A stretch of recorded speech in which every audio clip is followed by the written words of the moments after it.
Hi, Esther. David. Good to see you. Good to see you too. So we're here today to discuss a very important topic for the Bukharian community. Mm-hmm. And, when people see me, they assume politics. Absolutely. And that's the correct assumption. We're here to discuss politics. But this is timely because we have a critical election this year, but we also have a very important deadline coming up on February 14th. This year, we're going to be electing all of the city races, city representatives. So that includes the mayor, the public advocate, the comptroller, all the city council members, the borough presidents. And why this year is so important and different than before, because this is the first election after October 7th for city representatives. This is a test of anti-Semitism being on the ballot. And we have a city government where there's a lot of unknowns, right? Nobody knows what's going to happen to Eric Adams.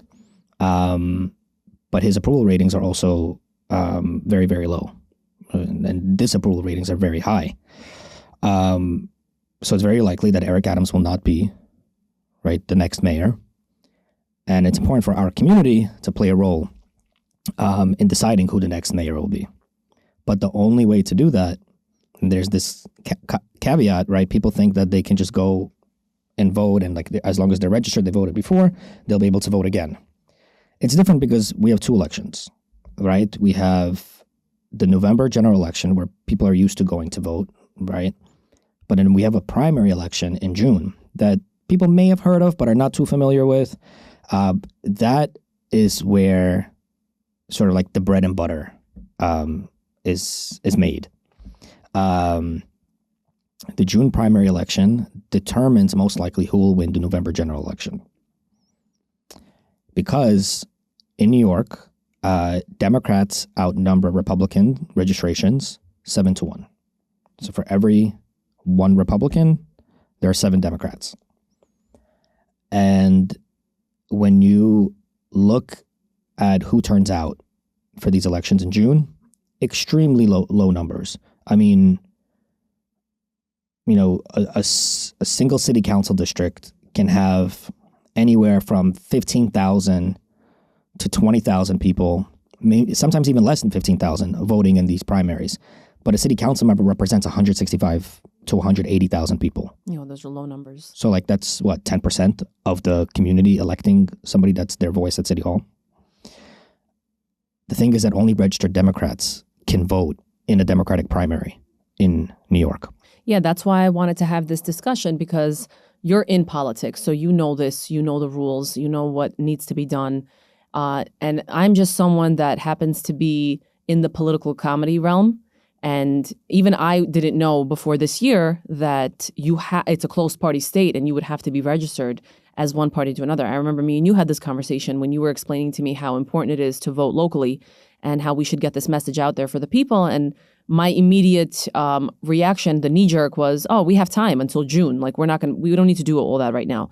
And when me and you had a conversation, you explained to me how imperative it is that we do this before February 14th, because February 14th is the deadline.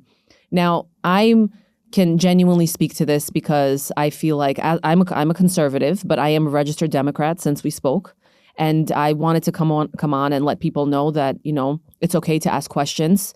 I'm someone that I consider myself educated. I did not know this. I think politics is a very crazy game in a crazy world, and there's a lot of rules. Mm-hmm. And our community, we're so focused on whether it's the day-to-day life, our Jewish customs. Just yesterday I was at a Chef Baruchot at night.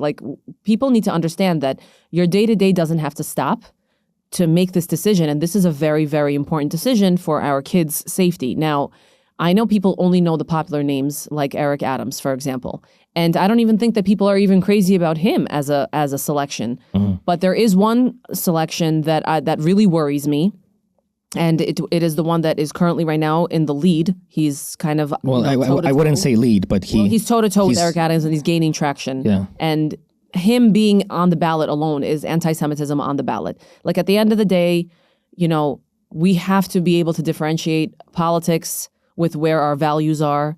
And registering as Democrat is the smartest thing you can do as a New York citizen. At the end of the day, we are all living in a democratic state. Me and you have been friends for many years.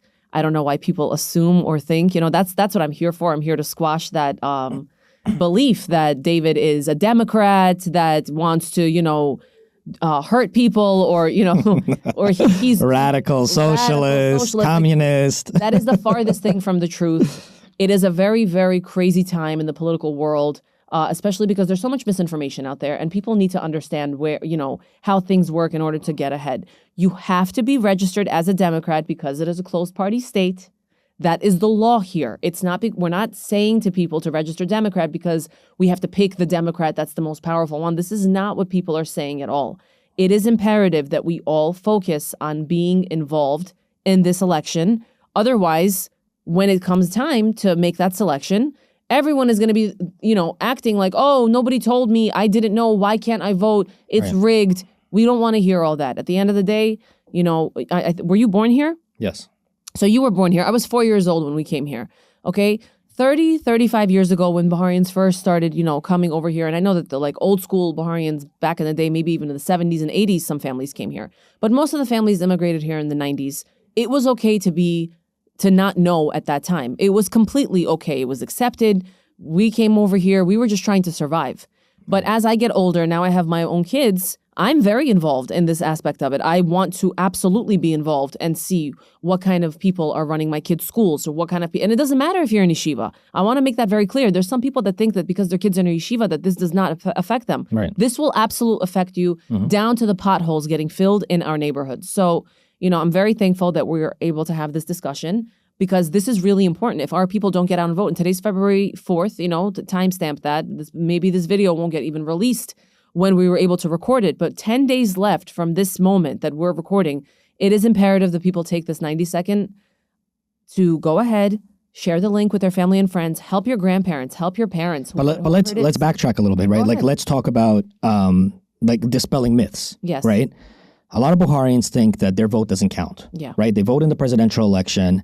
They see the result for New York, but people don't realize that all politics is local. Yeah. Right? The president doesn't decide how clean your street is or if your pothole is filled or if that tree in front of your house is pruned or if you have, heat on in your apartment building. President doesn't decide any of that. Right?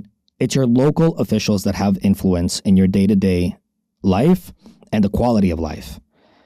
Now, if, when Bahrainians say my vote doesn't count, if you look at, these races, they are decided by a handful of votes. Yeah. And I give a prime example. Look at the Queens District Attorney's race a few years ago when Melinda Katz was running. Melinda Katz was running against Tiffany Caban. Tiffany Caban is a proud member of the DSA, which is the Democratic Socialists of America, that really ran on a platform of, decriminalizing prostitution, defunding the police, getting people out of jails. And Melinda Katz only won that race by 55 votes. Like 55 actual votes. Yeah. 55 votes for an entire borough of Queens. How many people live in Queens? 2.5 million people? Yeah. That doesn't mean 2.5 million people vote, but 50 to come down to a borough-wide race where 50 people decided the election? Yeah. I'm one of those people that used to think that the elections were rigged until I got into these spaces and I started listening and paying attention and doing research and understanding that the local elections especially, absolutely your vote counts. Absolutely. It is silly to say that it's rigged at this point. If people genuinely want to be involved in the outcome of the election, meaning they want their vote to count, they actually have to go and register. They can't pretend like their vote doesn't count if they didn't go ahead and take the time to register. Now, please explain to some people, why does it have to be registered Democrat? Because that's what they think. They think that there's like a got you moment somewhere here. Like, oh, well, he's trying to get us to vote for a Democrat. I want you to explain that a little bit. So registering as a Democrat in New York is important because New York, like you said, is a closed party primary state. What that means is that you can only vote for the primary election of the party that you're registered in. Now, it doesn't mean that we don't have Republican primaries. We do sometimes, but they're not competitive, and it doesn't make a dent, right? It's not going to make a dent because most of the time in New York City, the Democrat wins the November general election. Now, in order for that Democrat to get to November, they have to win that primary, that June Democratic primary. They have to win that election. Now, I give the example with going back to Melinda Katz. Would you rather have Melinda Katz winning that primary, or would you rather have Tiffany Caban winning that primary and going to November? By that time they get to November, most of the time it's too late because Republicans are not organized in the same way in New York City as Democrats are. They have a very, very low chance of winning. And the Bahrain community is not big enough to make a Republican win in New York City. It's just the reality of the votes on the ground and the population and demographics. We don't have the numbers, 100%. It is what it is. We can make an influence and an impact in the local elections by registering as Democrats and selecting candidates that are better aligned with our community and making sure that the Jewish community's values are heard, our community is protected, anti-Semitism is skyrocketing. The most targeted hate crimes in New York City right now is against the Jewish community. Yeah. We want candidates and we want people in office that will listen to us and represent us. The June primary election, to be able to vote, you have to be registered as a Democrat, but there are deadlines. That's why we have this up on the screen. February 14th of every year is the deadline to register to switch parties to be able to vote in June. If you're not registered to vote at all, like you've never been registered, you have a few weeks before the election in June. But a lot of people are registered, whether they're Republican or independent or another party that, whatever they may be. You have until February 14th to switch your parties to be able to vote in 4 months. Right, it's a state election law. There's nothing that can be, done about it right now. Yeah, this is the law. Like that's what I want people to understand. That this is not like we're telling you to do it or we're asking you to do it. Like that's the current law right now. And if you want to make that difference, you have to follow the current said law. You're a New York citizen. It doesn't matter what your values are. I'm going to say this again. It does not matter what your values are. Like the second this election is over, I will go ahead and re-register myself back as conservative because that's what I am on paper. Well, no, I would suggest leaving it because then you have the governor's race next year, for example. Even so, better. You can still vote. But in the general election in November, when people ask, oh, I'm a Democrat, I can't vote for the Republican or whatever, you can. You can vote for anybody you want in November because the closed party rules applies only to the primaries. It doesn't apply in November. November is a general election. That's the same reason where Republicans can vote for Democrats and Democrats can vote for Republicans in the general election, right? When you vote for president, you can vote for any candidate. You don't see, one candidate, on your ballot. This is probably why the Hasidic and the Ashkenazi communities are all registered as Democrat in Brooklyn. In Brooklyn especially, like Borough Park. If you look at Borough Park, Williamsburg, they're all registered Midwood, Democrats. Flatbush, they're registered Democrats and they all have their own Orthodox Jewish elected officials from city council to state assembly to state senate. They have elected officials from their community that are able to represent the population of the community. Now, Bukharians, we have significant numbers in Central Queens, right? We have Briarwood, Fresh Meadows, Forest Hills, Regal Park, Kew Gardens, Jamaica Estates, Kew Garden Hills, and we don't have a representative. We've never had a representative, and we've been here for over 30 years. We should have been having a representative. When I ran in 2021 for city council, there were so many people that went to the polls to vote, but they weren't registered as a Democrat. And I did a lot of that work. We switched people. We educated people. Every Shabbat, I went to a different shul and I spoke. But it wasn't enough because, education is a different component of an election. It's not only education. But other candidates didn't have to do that work. So other candidates were able to focus on getting people that were already registered to vote and vote in every election and focusing their attention on them, while I had to run a double campaign of reaching the general population, but also educating Bahrainians about why it's important to register to vote as a Democrat. And I'm very disappointed in our community that they didn't show up in 2021. It's not a personal thing, not specifically to support you, but this lack of education prevented people from actually helping you out. And it would have been ideal if we had Bahrain representation. Like, I don't understand if the audience can understand this, but how amazing would it be if you had one of your own Bahraini Jewish people to be in Congress or to be in city council to actually know our issues. Like at the end of the day, this is why we're so behind with everyone else, what they're doing. And I'm going to reiterate this again. You cannot use this willful ignorance anymore as an excuse. We came here over 30 years ago. We already know better. It's time to start familiarizing yourselves with the actual laws here. My kids are already big enough that they're in, one of them is in junior high, where he understands some of this already. Like, you have to be involved politically if you care about the outcome. I'm just, there's an angry part of me that agreed to do this because I cannot stand the complaining anymore.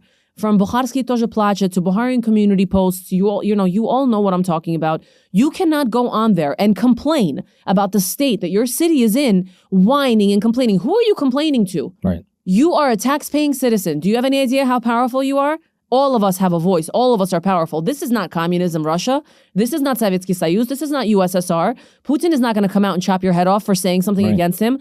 You are in America. You are in New York. Start acting like it. And these are your neighbors voting and deciding who these electeds are. Literally somebody next door to you. Exactly. Why are you being so stubborn because of nonsense? Because you believe that, I don't want to be a Democrat. Like, you can literally vote for anyone you want to. It's just about abiding the rules. And our people don't like to listen to rules. And they also think they know better than anybody. I have no problem sitting here getting educated by you. Like, I just said a blunder and I said, I thought, you can... I'm going to switch back. And you said, you don't even have to do that. Like, just stay registered as a Democrat. What's going to happen if you stay registered as a Democrat? Exactly. Absolutely nothing. It's just a piece of paper. It's like a marriage paper. It's like a marriage certificate. It's just on paper. And if people want to switch their registration, they can at any time. It's not, you're registered, but you can switch parties at any time. It's not a big deal. I've had conversations with people with this initiative in mind in the past few weeks, and I'm dumbfounded. I'm not as patient as you. I have a career. I have things to do. And I have these people arguing with me so stupidly, and they're saying it in such a way like they're right. You guys have to stop acting like you know everything at the end of the day. I know you're a nicer person than I am, and I just say it how it is, and I call a spade, but I'm telling our people in the nicest way I possibly can, if you choose to stay ignorant, then shut your mouth when the outcome is like this. What are you going to do at the end of the day? You're going to move to Florida like everybody else, and you think that that's going to fix the Band-Aid? You're setting roots down here. Your kids go to school here.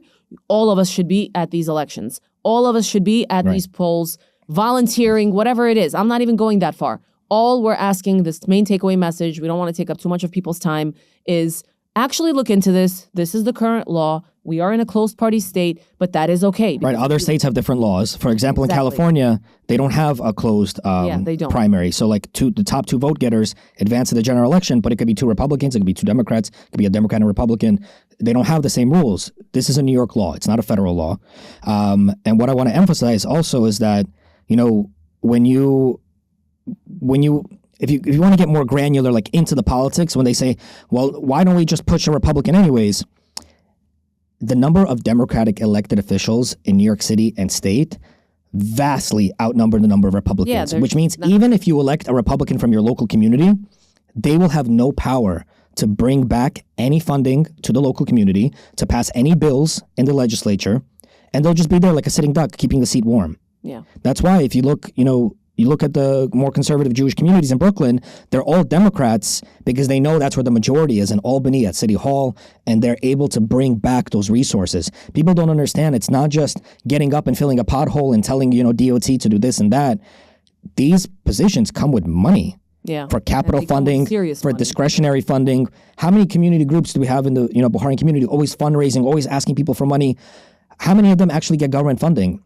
Not many, a handful do, but like, for example, I'll shout out All About Kindness, right? Ludmila does amazing work, right, in the community, wants to open up a center, a building in the community, requires money, right? Raising a few $1 million is not easy, but you can easily make the case to your government officials that have access every single year to millions of dollars that they can distribute to their neighborhood nonprofits. Now imagine we had a Bahrain representative that understands the needs, right, of what the community is going through, can easily support All About Kindness and open up a center, right? We have synagogues popping up on every block. We don't have many, actual tangible community centers where there's social workers working, where people can, go and get different benefits or apply for different services. We don't have we have the brains too. Like we have the lawyers, the doctors, the social workers, the therapists, our very own people. We have all of that. Our people made leaps and bounds. We don't want to discredit the community, but that's exactly why this is so frustrating. Like we have created such a strong community in the past 30 years that other cultures and other communities, I'm saying this respectfully, they don't even come close to how much we've accomplished already as a people. For me to come here as an immigrant, how much I've already accomplished, that's me alone, and I'm an immigrant, okay? I didn't even come here. It's not my first language, and we've already accomplished so much. This should be a no-brainer. We should already have people in politics from generations. Bahrainians have everything figured out. We have everything. Except we all know government and guy. politics. Are you kidding me? And all these Americans that I meet in this world, they're like, yo, you have a connect for everyone. Jewelry, I got you. Hair, I got you. You know, you need a hit. Cars. I got you. Cars, leasing, I got you. You need a COVID card? Just kidding. I got you. But we basically literally have everything. This is the one piece that we are missing. And this should have definitely been the fundamental piece that we should have already had for years. Me and you worked on the Yuchen fundraiser together. Imagine if we were the opioid epidemic in the community. Great example. Yeah, beautiful. There was no government intervention. Nothing. Zero. There was no government funding coming in. And go to Damikel and beg him to use a space, and he was kind enough to help us. But everyone needs to get paid, and it was mind-boggling. And people in the city, elected officials, had no idea that the Bahraini community was even facing an opioid crisis. Yep, had no idea. Exactly. Now this is what it means to be culturally competent. Yep. So have people from the community representing the community because they know the community's issues. Right? We have elections every year, whether it's Assembly, Senate, Council, like Congress. Every year there's some sort of election. We have the governor's race next year. We have the mayor's race this year. Like, come on, you live in New York City. You're in all these WhatsApp groups about security and different issues that come up in the local community. But you actually go and vote for your local representatives. Do they know who you are? Have you ever stopped in their office? That's the problem. That's how our people just assume and they think that this is USSR, and they think that, it's too many corrupted officials at the top making these decisions. But you were the one that told me to research and look up Melinda Katz and her victory, and I have to say, it actually public. says You don't have to listen to me. I think it's 49 votes. That's the number that they used on Wikipedia officially, but that is a handful. That is as much people that I had in the Shev Barachot last night. It's nothing. It was 50 people right there. Right. This is a no-brainer, and we have the numbers. That's what's crazy. We have a beautiful, robust community. It's constantly growing. We have these local elections. There's no lines. There's no lines. This is a 1, 2, 3 thing. It's not where you're waiting, on a line around the corner to go vote for president. These local elections, you're in and out because it's such low turnout. Our community can decide these local elections. We can have a council member. We can have a state senator. We can have an assembly member from all these neighborhoods. I don't know about Congress because it's a big district, but we have nothing. Yeah. And this guy that's tied to Eric Adams, he genuinely makes me nervous. It's not even about picking someone that you might hate that's a Democrat. I also want to touch on this. Let's say the choices are someone like Eric Adams, Andrew Cuomo, and another guy, which those might actually be some of the choices that are on the ballot for the mayor election. You might hate all of them. But at the end of the day, you have to pick the lesser of two evils. Now, if we let this pro-Hamas guy that actually is on record for stating that Israel is committing a genocide. And that he would arrest Benjamin Netanyahu if he comes here for the UN General Assembly. Imagine that. Imagine that person in charge of your district, okay, making those decisions where your kids go to school. It's only a couple of blocks away. And I want to emphasize, this is not just some random person. This is a current elected official. He's an assembly member representing Astoria. Yeah, and he's represents raising Queens. a lot of money. And he raised over $600,000. In New York City, we have a matching funds program. For every dollar you raise, the city gives you $8 on top of it. So he will get $3 to $4 million from the city's matching funds to be able to run a really competitive campaign. Right? He's young. He can be charming, energetic. And people forget what happened after October 7th, which is probably the most eye-opening thing that I saw was all these Ivy Leagues that have Hillels in them. And we thought that, at the end of the day, that we have a big number of Jews representing some of these schools. Queens College, that, I went there. When I saw the anti-Semitism blatantly full on display, you guys have to understand that there's going to be a lot of support for this person in our very own communities. You can see it. He raised over $600,000 in 3 months. And these people are going to be gunning for him to win. They're going to be gunning for him to win. And I want to educate people a little bit further about what he has done. In the state assembly, he introduced a bill called the Not on Our Dime Act. And people can Google this. You don't have to just listen to me. This bill would make any New York nonprofit that has any business ties or supports Israel and the settlements, it's called, will lose their tax exemption status in New York. Their 501c3 status. Like an anti-Jewish. That's all of our synagogues. Yeah. That's all of our synagogues. Yeah. Now, it didn't go anywhere in the state because we have representation that, can advocate for us. But imagine this person, the symbolism of him being the mayor of New York City. I can't imagine. New York City has the largest Jewish population outside of Israel. Yeah. 1 million Jews. Yeah. Imagine someone like that as our mayor. I don't want to imagine that. And people are like, no, he's not going to win. Eric Adams is currently tied with him in the polls. Like it's a low number, it's very scary, but he's tied. He's under investigation, Eric Adams, right now, and he might take a deal and quietly disappear. And we have to be prepared for voting for the lesser of evils in this case, and or a candidate that's actually decent. And if you're not a Democrat, you cannot vote. And you that's can't vote? That's the end. That's the main point. At the end of the day, you're sitting there watching your TV or scrolling your social media, and you're just going to complain. If this guy gets in, we're going to have a lot bigger problems than complaining. That's all I can say. People love to bring up AOC. How does AOC keep winning her elections? People don't understand. They keep running Republicans against AOC. That's exactly what AOC represents the Bronx and Queens, a very blue Democrat district. The only way to unseat AOC realistically is to run a Democrat against her. Yeah. But if you want to vote against her, you have to be registered as a Democrat. Yeah. Because it's going to be in the primary, not in the general. Now, AOC doesn't really represent where Bahrainians live. But that's an example. People keep asking how come... Because she's dumb as rocks. So people are all the time like, how does she keep winning? Oh, it's corrupt, this and that. But because she keeps running against a Republican. And a Republican has no shot in that district. Yeah. And there's not enough people that are going to vote Republican. I used to be one of those hopeful idiots that used to say, oh no, we're going to flip the state red. No, you're not. You're not going to flip it red doing nothing. You're not going to flip it red by general elections. I didn't know. You know what I mean? And but again, if somebody wants to vote Republican in the general, they could. They could. Right? Like you can select somebody, for mayor.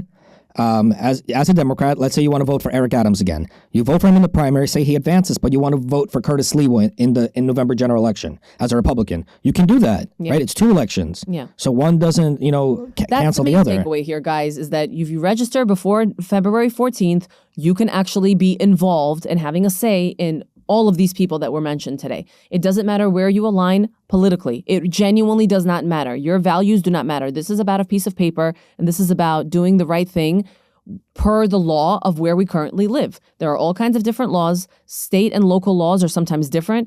Federally, nobody can do anything for you. Your city can be burning, literally burning, and we've seen that in 2016, right, with the BLM riots.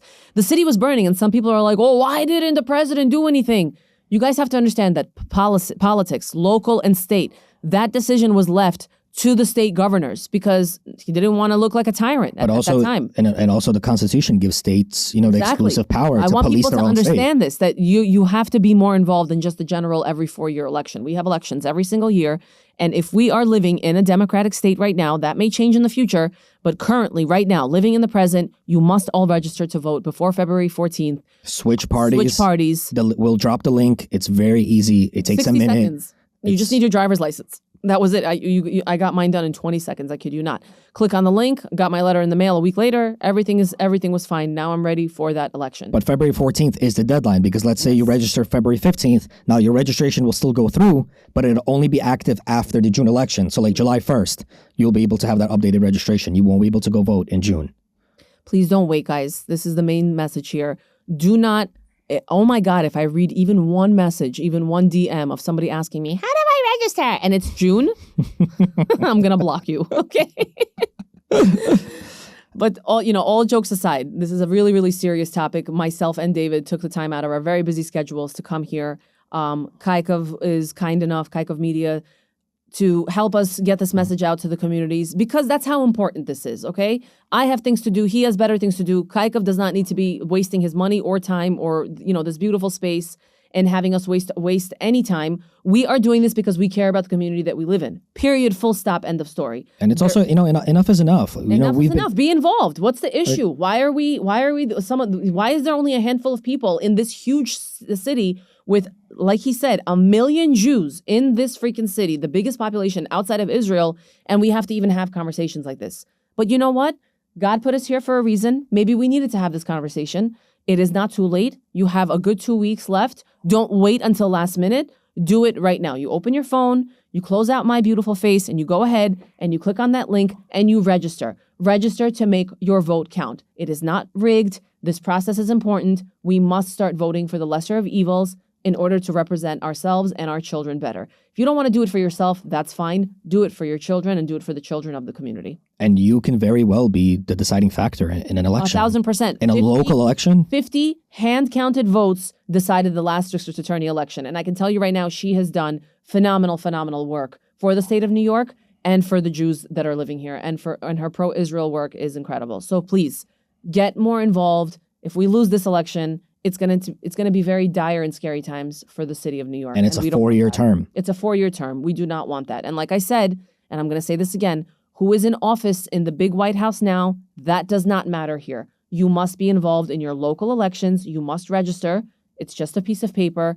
And hopefully we will see you guys all at the voting polls and we can all make a difference. Thank you, David. Well said. Thank you. Thank you. Thank you.